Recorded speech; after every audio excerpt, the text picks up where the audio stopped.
Olá, sejam bem-vindos ao canal Wellington Jagum. Hoje, depois de muito tempo, decidi gravar um vídeo e quero falar com vocês sobre qual a necessidade de ser iniciado no Candomblé. Algumas pessoas me perguntaram se existem pessoas específicas para serem iniciadas, se qualquer pessoa pode ser iniciada. Vamos falar um pouquinho disso aqui rapidinho. Bom, qualquer pessoa pode ser iniciada no Candomblé, tá? Independente de raça, independente de geolocalização onde essa pessoa está, né? Um americano, um japonês, um neozelandês, um estadunidense, qualquer pessoa pode ser iniciada no Candomblé, tá? Qualquer orientação sexual também não existe nada que impeça, independente da sua orientação sexual, ok? As únicas pessoas que eu posso dizer que poderiam sofrer problemas, né, para se iniciar no candomblé seriam os vegetarianos e talvez os veganos, por causa que em alguns ritos necessariamente precisamos comer carne, tá? É possível que exista candomblé onde esses ritos não são realizados? É possível, eu desconheço. Então, quando, né, é recomendado que a pessoa se inicie no candomblé? Quando ela quer. Não existe nenhum tipo de obrigatoriedade kármica para alguém ser iniciado. Não é igual na igreja que você tem que ser batizado, né? Diz que você tem que ir lá fazer um tal rito, né? O batismo ele é um processo iniciático, por exemplo. No candomblé a gente não obriga ninguém, né?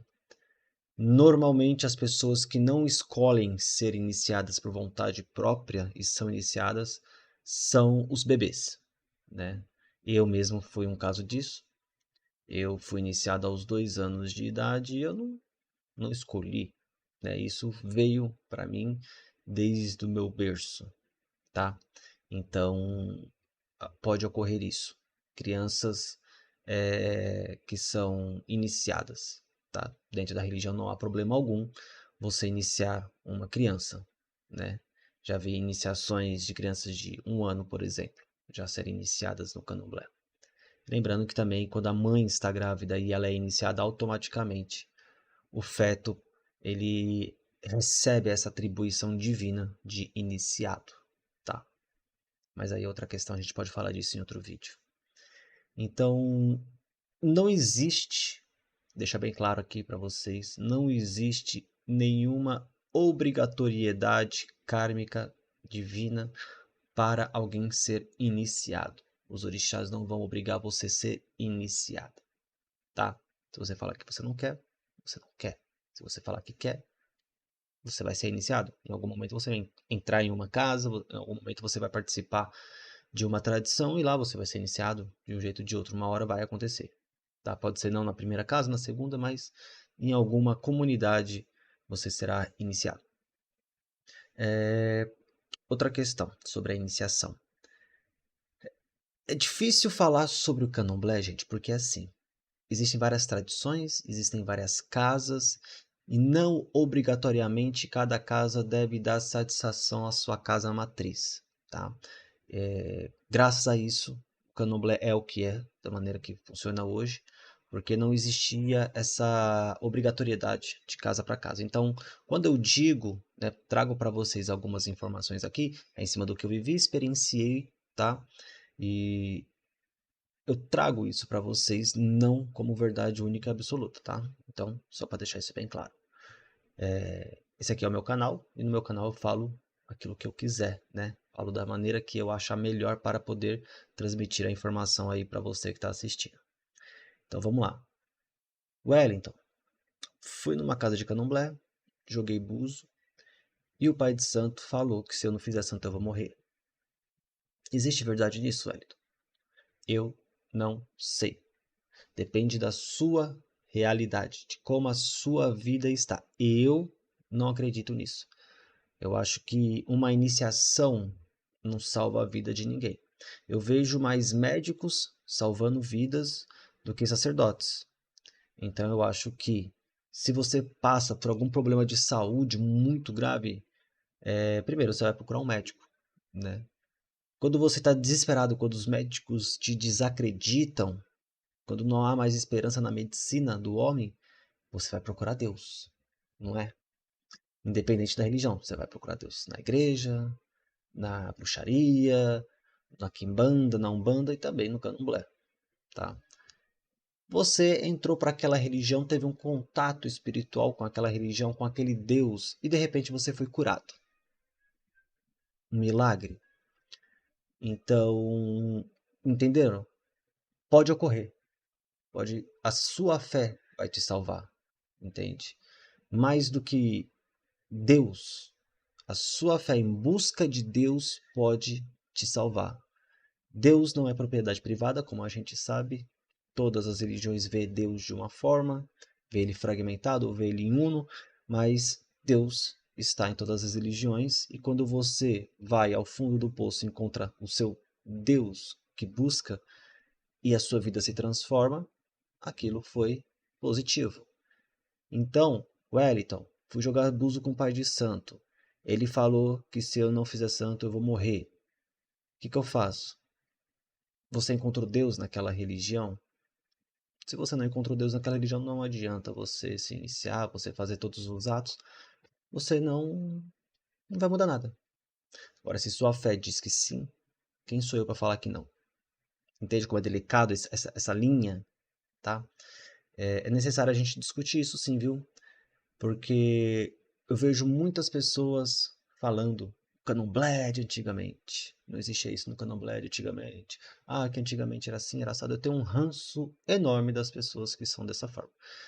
O candomblé de antigamente, ele vivia uma realidade política diferente, social diferente, né? Os membros eram pessoas que pensavam de uma forma diferente. Tudo era diferente. Até a alimentação era diferente no dia a dia. A verdade é única, senhores. Nós vivemos em 2023, no século 21. A gente tem chat GPT hoje em dia, Uber, iFood. Nós temos comunicação em milésimo de segundos com o outro lado do mundo, tá? E as religiões elas vão se alterando devido aos membros que nela existem. Vamos fazer aqui um paralelo. As primeiras casas de candomblé começaram a surgir no Brasil. Vamos pegar quem é essas pessoas que estavam lá. Em sua maioria eram negros, descendentes de escravos, né? Que não tinham chão para morar, não tinham educação, não tinham trabalho, não tinham conhecimento. Quem são as pessoas de candomblé hoje? Não em sua maioria, obviamente, tá? Mas as pessoas de candomblé hoje são pessoas que fazem medicina, são pessoas que são engenheiros, agrônomos, publicitários, marqueteiros, produtores audiovisuais, são pessoas que estão fazendo mestrado, pós-graduação, doutorado. As coisas mudam, as pessoas mudam, e quando as pessoas mudam, o ao redor delas mudam. A questão é, os processos iniciáticos, para você ser iniciado no candomblé, existe o que a gente chama de liturgia. Essa liturgia, ela existe em cima de uma base teológica. Ou seja, a religião tem lá seus mitos, as suas lendas. A partir desses mitos e lendas foram desenvolvidos, foram criados, foram inventados, porque Deus nunca desceu, Oxalá nunca desceu aqui e falou, olha, você tem que raspar a cabeça de uma pessoa assim. Não, nunca existiu isso, tá? Isso são invenções humanas para se conectar próximo a Deus através de seus mitos, lendas, né, da sua teologia. Então se criou a base litúrgica. O candomblé tem uma base litúrgica, sim, não é a mesma liturgia realizada lá na África, no continente africano, tá? Não é a mesma liturgia. As rezas, as invocações, as preces podem ser parecidas, mas não são as mesmas. A maneira de compreender os próprios orixás, de compreender Deus, pode ser parecido, mas não é o mesmo. Então, quando você vai se iniciar numa casa de candomblé, você deve se atentar a isso. o que de fato você está ali, o que estão apresentando para você, o que aquele sacerdote ou aquela sacerdotisa, né, está trazendo para você ali dentro. Você tem que estudar a religião. Hoje em dia não dá mais para fazer santo sem você saber o básico. Você tem que saber o que é o Exu, o que é o Ogum, o que é o Xhosa, a Baluã. Você tem que conhecer os orixás mais populares, que toda a literatura se fala deles. Você tem que conhecer as festividades mais populares, como as águas de Oxalá, como o Olubagé. Você tem que saber o que é isso antes de você fazer seu santo. Antes de você dar sua cabeça para um sacerdote, para uma sacerdotisa. Tá? Você tem que ter um pouquinho de história sobre a escravidão no nosso país, porque isso profundamente está enraizado na religião, positivamente e negativamente, infelizmente, tá? Para você entender o que é a religião, pelo menos na sua superfície. Esse papo de que candomblé não se ensina, não se explica, é mentira. Isso é coisa de gente que não vai atrás de se informar. Tá? E quando eu digo ir atrás de se informar, não é ir atrás lá do cara que teve a primeira. Não, hoje existe muita literatura, tem muito conteúdo na internet. O bom senso reina hoje em dia, senhoras e senhores. É preciso ter bom senso, é preciso querer aprender, tá? E é preciso correr atrás.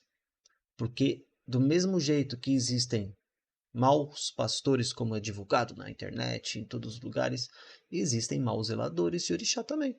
Existe gente picareta em todo o lugar.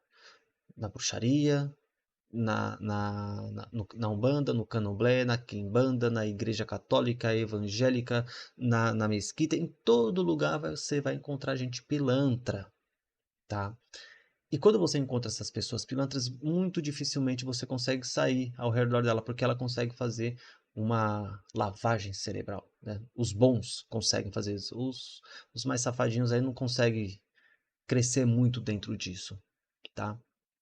Então, é sobre isso que eu queria falar com vocês, já são 12 minutos de vídeo. Então pensem muito bem antes de vocês iniciarem, né? De se iniciarem, porque é uma religião muito difícil de se viver, de se aprender, de se entender. As chaves mentais são muito difíceis para serem, como posso dizer assim, acertadas. Quando você busca uma religião por algum motivo.